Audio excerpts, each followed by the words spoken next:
ये हैं 10 अजीबोगरीब तरह के साधु जो आपको महाकुंभ 2025 में प्रयागराज में देखने को मिल जाएंगे। नंबर 1, अग्नि साधु जो आग में तपते हैं। ये साधु सालों से आग के चारों ओर बैठकर अपनी साधना करते हैं। महाकुंभ में इनकी दिनचर्या अनोखी होती है।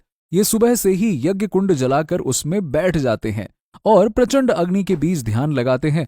ये साधना इन्हें असहनीय गर्मी सहने की क्षमता और आत्मशक्ति प्रदान करती है। महाकुंभ में ये साधु आग के बीच बैठकर प्रवचन देते हैं और बताते हैं कि ये साधना उनके अंदर के क्रोध और अज्ञान को जलाने का प्रतीक है।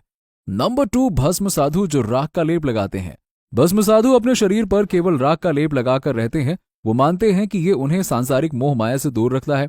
महाकुंभ में इन साधुओं को सुबह सुबह स्नान के बाद भस्म का लेप करते हुए देखा जा सकता है। उनकी रहस्यमय साधना और निर्भीक व्यक्तित्व लोगों को आकर्षित करता है। भस्म साधु कहते हैं कि राख मृत्यु और नश्वरता का प्रतीक है, जिससे वो हमेशा जुड़े रहना चाहते हैं।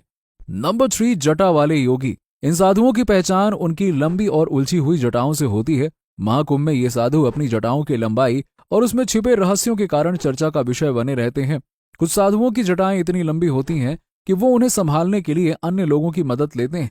ये जटाएं उनकी वर्षों की तपस्या और संयम का प्रतीक मानी जाती हैं। नंबर 4, एक पांव पर खड़े रहने वाले साधु खड़े बाबा। खड़े बाबा का जीवन वास्तव में अद्भुत है। ये साधु सालों से केवल एक पैर पर खड़े होकर तपस्या कर रहे हैं। इनका मानना है कि इस साधना से वो भगवान से निकटता महसूस करते हैं। महाकुंभ में लोग इनकी साधना देखकर अचंभित हो जाते हैं। इनकी तपस्या से प्रेरित होकर श्रद्धालु इनसे आशीर्वाद लेने आते हैं। नंबर 5, मूक साधु जो बोलते नहीं। महाकुंभ में ऐसे भी साधु आते हैं जिन्होंने मौन साधना का व्रत लिया होता है। ये साधु किसी से बात नहीं करते और केवल इशारों या लिखित संदेशों के माध्यम से संवाद करते हैं। इनका मानना है कि मौन से आत्मा की गहराई को महसूस किया जा सकता है।